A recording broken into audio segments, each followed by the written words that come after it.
देखिए, मतदाता सूची का रिवीजन इलेक्शन कमीशन का दायित्व है। ये सामान्य सी प्रक्रिया है, मगर ये जो हो रहा है ये सामान्य नहीं है। कभी कभी क्या है, उसमें बर्थ सर्टिफिकेट मांग रहा है आपका, कभी उनके माता का मांग रहा है, कभी पिता का मांग रहा है। देखिए, किसी के हमारे ही माता पिता का बर्थ सर्टिफिकेट अवेलेबल नहीं होगा। हमारे बिहारी बिहार के बाहर हर जगह वो काम करते हैं। वो इन 25 दिनों में कैसे यहाँ आकर सत्यापन कराकर अपना डॉक्यूमेंट दे के जाएंगे, तो वो खाएंगे क्या? तो इन सब चीज़ों को देख के लगता है कि ये सामान्य सी चीज़ों के पीछे एक गहरी साजिश है।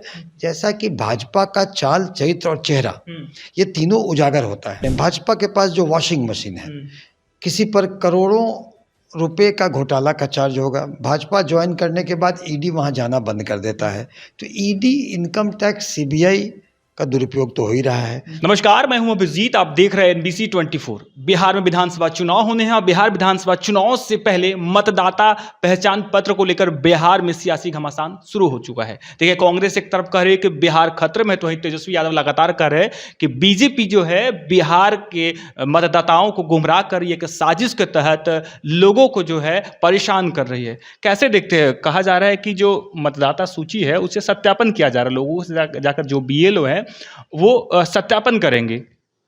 देखिए, मतदाता सूची का रिवीजन इलेक्शन कमीशन का दायित्व है। ये सामान्य सी प्रक्रिया है, मगर ये जो हो रहा है ये सामान्य नहीं है।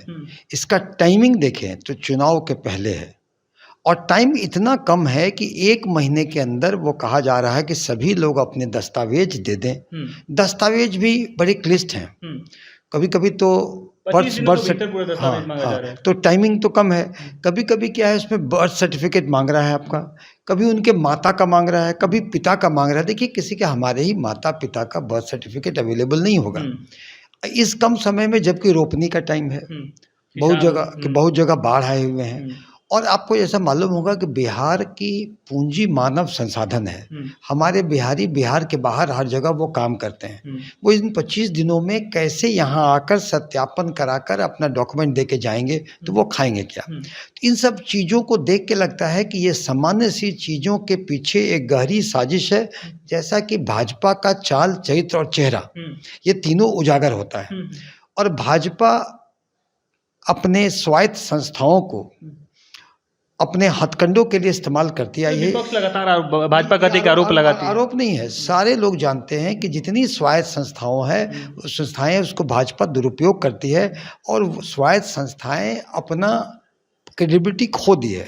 चाहे वो इनकम टैक्स हो, चाहे ईडी हो, चाहे सीबीआई हो, चाहे इलेक्शन कमीशन हो। अच्छा, आप लोगों को लगता है कि भाजपा जो है तमाम जो संगठन का ये नाम ले रहे हैं उसका इस्तेमाल करती है? देखिए, ये तो नोन फैक्ट है ना कि भाजपा, जिस तरह आप ईडी का देखते हैं, भाजपा के पास जो वॉशिंग मशीन है, किसी पर करोड़ों रुपए का घोटाला का चार्ज होगा, भाजपा ज्वाइन करने के बाद ईडी वहां जाना बंद कर देता है। तो ईडी, इनकम टैक्स, सीबीआई का दुरुपयोग तो हो ही रहा है। चुनाव आयोग का दुरुपयोग का पहला एग्जाम्पल ये है। देखिए, ये अगर करना था तो पहले करना था, वो सतत प्रक्रिया है। ये चुनाव के पहले क्यों, इतना कम समय क्यों?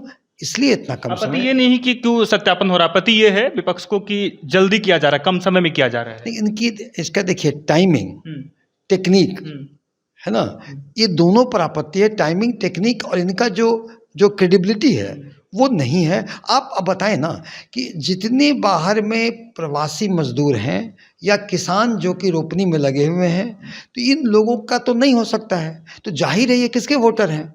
ये गरीब, अकलियत, पिछड़े, इन लोगों को ये होने में दिक्कत। क्यों नहीं मानते हैं कि फर्जी वोटर जो है इससे सत्यापित होंगे? फर्जी वोटरों का जो पहचान पत्र है वो सामने आएगा। जिस तरीके का आप ही लोग आरोप लगाते हैं, विपक्ष लगातार आरोप लगाती है कि फर्जी वोटर के जरिए बीजेपी हमेशा सरकार बनाती है। ये तो होना तो तरीका सही है ना। देखिए, चुनाव आयोग का दायित्व है रिवीजन ऑफ इलेक्टोरल रोल्स, उसे करना भी चाहिए, और फर्जी वोटरों की पहचान भी करनी चाहिए। लेकिन ये जो जिस तरीके से हो रहा है उसमें उसकी मंशा साफ दिखती है। समय कम है। देखिए, हड़बड़ी का काम गड़बड़ होता है, और जिस हड़बड़ी से किया जा रहा है ये साफ है कि फर्जी वोटरों को नहीं पकड़ना है। इन्हें जो जेन्युइन वोटर हैं, जो गरीब, मजलूम, अकलियत, अत्यंत पिछड़े, दलित, उन लोगों को मताधिकार से वंचित करने की एक गहरी साजिश है। क्योंकि ये जान गए हैं कि नीतीश और साहनी की द्वय ये एनडीए की सरकार को उखाड़ फेंकेंगे और बिहार को फिर असली सुशासन और विकास के रास्ते पर ले जाएंगे। तो इससे करने के लिए भाजपा अपने चाल चरित्र और चेहरा फिर जाके दिखा रही है वो। और नहीं तो ये करने का क्या अगर करना था तो पहले करना था। एक सुचारू रूप में करें, अपने इलेक्टोरल रोल को रिवाइज करना इलेक्शन कमीशन का उसका काम है, लेकिन वो लोकसभा के जस्ट बात करते। और नहीं तो लोकसभा का चुनाव अगर इस इलेक्टोरल रोल पर हुआ है तो विधानसभा के बात करते। इतने हड़बड़ी में करने का, और एक से एक डॉक्यूमेंट मांगे जा रहे हैं, बर्थ सर्टिफिकेट, लंबी सूची है। तो एक तो उसको टेक्निक लिस्ट कर दिया गया।